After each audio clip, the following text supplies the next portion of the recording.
Hello അസ്സാമു അലൈക്കും. ഇന്ന് സദ്യകളിലൊക്കെ വിളമ്പുന്ന ബീട്രൂട്ട് പച്ചടി റെസിപ്പിയാണ് കേട്ടോ.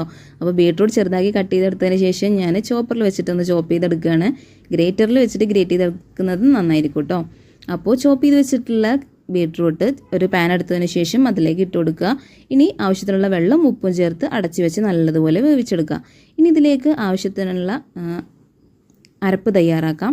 അപ്പോൾ മിക്സിയുടെ ജാറെടുത്തതിന് ശേഷം അതിലേക്ക് അരക്കപ്പ് തേങ്ങയും എരിവിനാവശ്യമായിട്ടുള്ള പച്ചമുളകും ചെറിയ കഷ്ണം ഇഞ്ചിയും ജീരകവും ചേർത്ത് ഒന്ന് അടിച്ചെടുക്കുന്നുണ്ട്. ഇനി ഇതിലേക്ക് 3 ടേബിൾ സ്പൂണോളം തൈര് ചേർത്ത് കൊടുക്കുന്നുണ്ട്. വളരെ കുറച്ച് മാത്രം കടുകും ചേർത്ത് ഒന്നുകൂടി അരച്ചെടുക്കുക. ഇനി അരപ്പെല്ലാം വെന്ത് വന്നിട്ടുള്ള ബീട്രൂട്ടിലേക്ക് ചേർത്ത് കൊടുക്കുക. നല്ലതുപോലെ മിക്സ് ചെയ്തെടുക്കുക. അതുപോലെ തന്നെ ഒരു അരക്കപ്പ് തൈര് കൂടി ഞാൻ മിക്സിയുടെ ജാറിൽ നിന്ന് അടിച്ചെടുത്തതിന് ശേഷം ഇതിലേക്ക് ചേർത്ത് കൊടുത്തിട്ടുണ്ട്. കുറച്ച് വറ്റൽമുളകും കടുകും കറിവേപ്പിലയും കൂടി എണ്ണയിലൊന്ന് മൂപ്പിച്ചെടുത്തതിന് ശേഷം ഇതിലേക്ക് ചേർത്ത് കൊടുക്കുക. അപ്പോൾ പച്ചടി റെഡി ആയിട്ടുണ്ട്. വീഡിയോ ഇഷ്ടപ്പെട്ടാൽ നിങ്ങൾ ലൈക്ക് ചെയ്യാൻ മറക്കല്ലേ കേട്ടോ. ഹലോ അസ്സലാമു അലൈക്കും.